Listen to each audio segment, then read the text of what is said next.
Pastel pencils can create stunning results really quickly, but if you're making just one of these common mistakes, this medium can feel frustrating, messy, and not worth the effort or investment. In this video, I'll walk you through an entire piece from start to finish, and along the way, I'll show you the 10 biggest mistakes that artists make and exactly what to do instead to get smoother, more realistic, and more enjoyable results. For this piece, I began by selecting a photo I was genuinely inspired by, but a great reference is only part of the equation. You also need to choose your materials strategically, especially the surface. The wrong paper can completely sabotage your piece before you even get started. For this drawing, I used the 36 set of Derwent pastel pencils, along with a few pan pastels for the background and base layers. And with those materials in mind, there's really only one surface that I would trust: Pastel Mat. Let me show you why. On the left, I've got a piece of printer paper, which I would never recommend for pastel. It's so smooth and slick, it actually works better as a mixing palette for pan pastels than as a drawing surface. It has no tooth at all, so your pigment won't stick, and forget about pastel pencils sticking onto soft pastel on this surface. In the middle is Rembrandt pastel paper, which is similar to Canson Méteint. It has a bit more texture, so it holds a few layers, but it's still limited.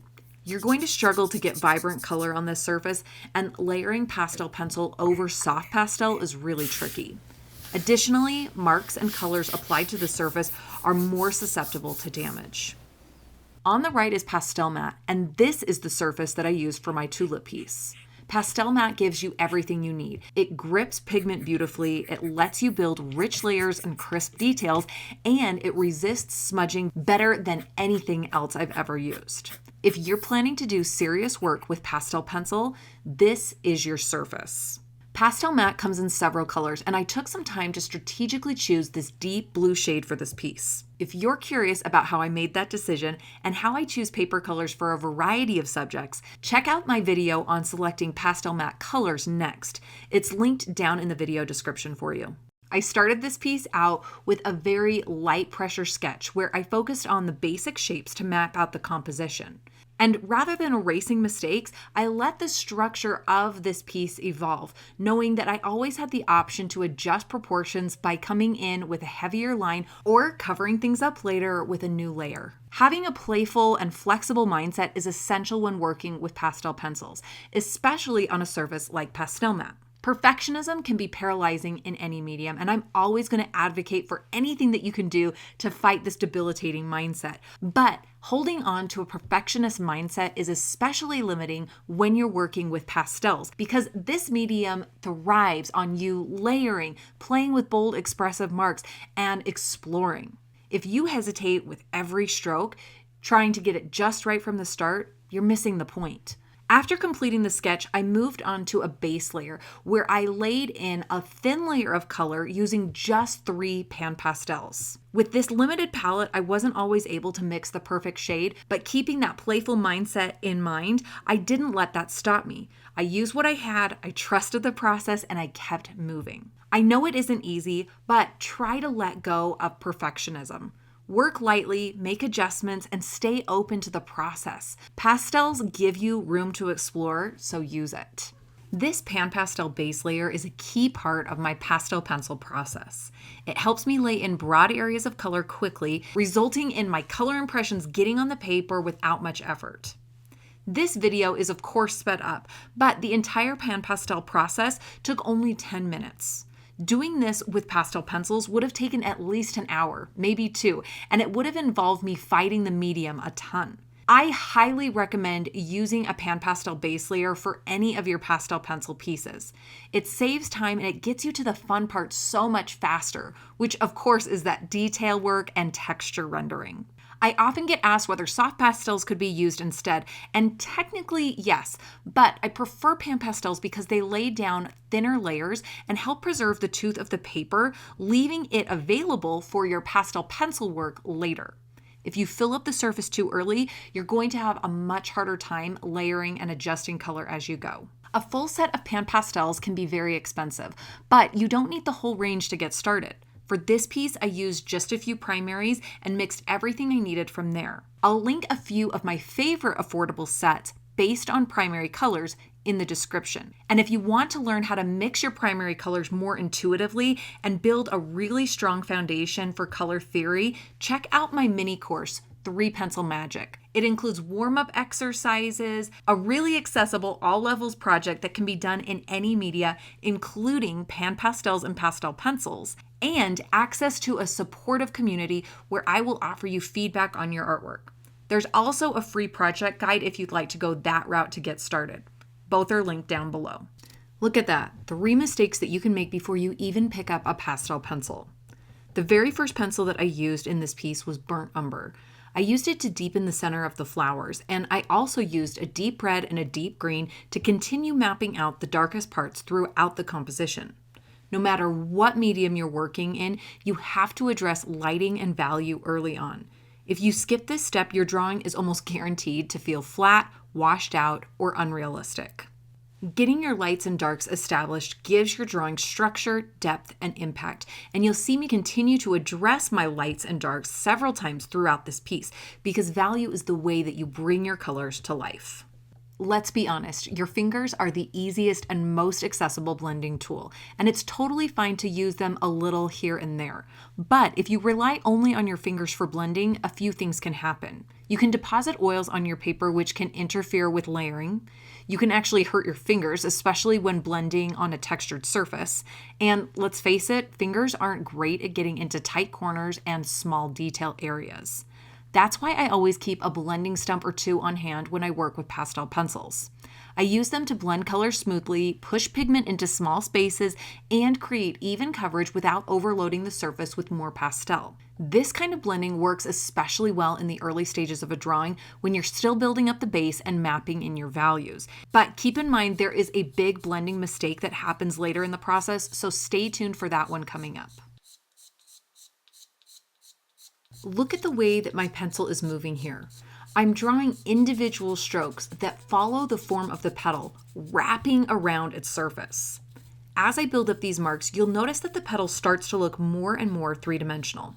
This technique is called cross-contour drawing, and it simply means making marks that follow the surface of the object.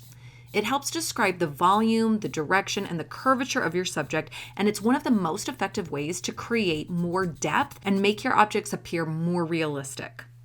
I use this technique in all mediums, but it's especially powerful with pastel pencils because it lets you build texture and form at the same time. You can leave these directional marks as they are for a more textured look, or you might choose to soften them with a blending stump or your finger for a more subtle effect. Now I want you to imagine what these marks might look like if they were instead vertical, horizontal, or scribbly in the petals. It would completely flatten the form, and sometimes I use flat marks in areas that I want to push back or to simplify, but when I want something to pop forward and feel dimensional, cross-contour strokes are essential. Remember that your marks matter. Use them with intention to sculpt the form, not just fill up space. If cross-contour drawing is new to you, or if you'd love a deeper dive, please let me know in the comments. If I get enough interest, I'll create a full video showing you exactly how to use this technique to bring your drawings to life. At this point in the process, I'm using a light pan pastel to lay in a background. It's quick, it balances the values, but more importantly, it's intentional. Your background affects the mood, the contrast, and how your subject reads. And when I changed my background from dark blue to this very light value color, it completely shifted the tone. Because I made this decision early on, I can now adjust my flowers in relation to the background, refining edges and color harmony as I go. Pastel pencils are incredibly precise, which makes them perfect for refining edges, but that only works if you've already established the background. If you wait until the end to address your background, your edges will likely feel cut out or disconnected. It's absolutely okay to make bold changes at any point throughout the process. In fact, that's a great way to push past perfectionism. But never treat the background as something that you just deal with later. Even a loose plan early on will help everything feel more cohesive and more alive at the end. Have you noticed how my pastel pencils no longer have that sharp traditional pencil point that they came with? That's because I use a completely different technique to sharpen my pastel pencils. Pastel pencils have a soft, delicate core, and if you sharpen this with a dull sharpener, you can break not only the tip of the pastel pencil, but you can actually create cracks in the pastel pencil that go all the way through. That being said, there are some great sharpeners out there with sharp blades that can give you a nice point, but I prefer to sharpen mine with a blade. Here I'm using just a raw razor blade, and I've attached some tape to the back so that it acts as a cushion for my thumb. I use my non-dominant thumb to guide the blade into the wood and then away from my body. As long as I am moving away from my body, I cannot cut myself. Sometimes this sharpening technique takes some practice and some trial and error, but as you continue to practice, you'll figure out how hard to push the razor blade so that you go through the wood and not into the pastel. Then you just push the razor blade out and away, continuing all the way around until all of the wood casing is removed from the pastel core. When I first realized how pastels needed to be sharpened, I was immediately turned off. I kept thinking about how often I sharpen my colored pencils, and the idea of spending half of my drawing time fiddling with blades and sanding blocks just didn't appeal to me. But after a drawing or two, I realized pastel pencils don't need a sharp point the way that colored pencils do. You're not working deep into the tooth or layering transparently in the same way. In fact, you only really need a razor sharp tip for the tiniest of details. For most of this piece, I used pretty blunt pencils, and I was completely happy with the result. If you approach pastel pencils like colored pencils, you're probably going to end up frustrated or disappointed. At first glance, they do look similar. Both are pencils, both are great for detail, but the way that they behave on the page is pretty different. Colored pencils rely on transparent layers and tons of control to build up smooth layers, and you need to work into the tooth of the paper. That's why you need the sharp point. But pastel pencils are softer and are more responsive to the surface that you're drawing on. They don't need to be layered endlessly, and they don't require a perfectly sharpened point. And they can be much more expressive and forgiving if you let them. If you're used to one of these mediums and interested in trying the other one, I highly recommend that you approach it like a completely new material, not just a variation on what you're used to. Perhaps the biggest mistake that I see with pastel pencils is overblending, that weird need to smooth everything out. Because pastels are soft and easily blendable, it's totally tempting, but it can quickly lead to muddy color and artificial looking texture. I've said it before, but it's worth repeating, the marks you make matter.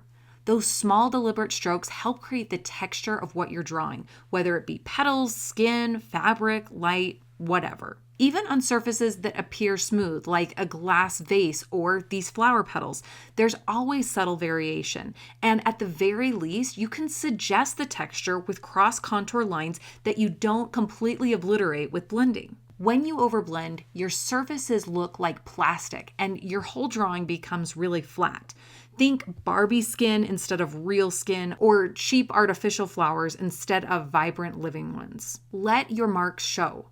This is a drawing. It's made by a human hand, not a printed photo or an AI-generated image. And if bold, expressive marks aren't your style, no worries. You do you. Just don't erase all the life from your work in an attempt to make it quote-unquote smooth. If you're ready to build strong habits with your pastel pencils, I have the perfect tutorial for you. It uses just 12 colors and it's going to walk you through the entire process from beginning to end. We'll discuss layering, mark making, and creating that beautiful texture without overblending. I'll meet you over there.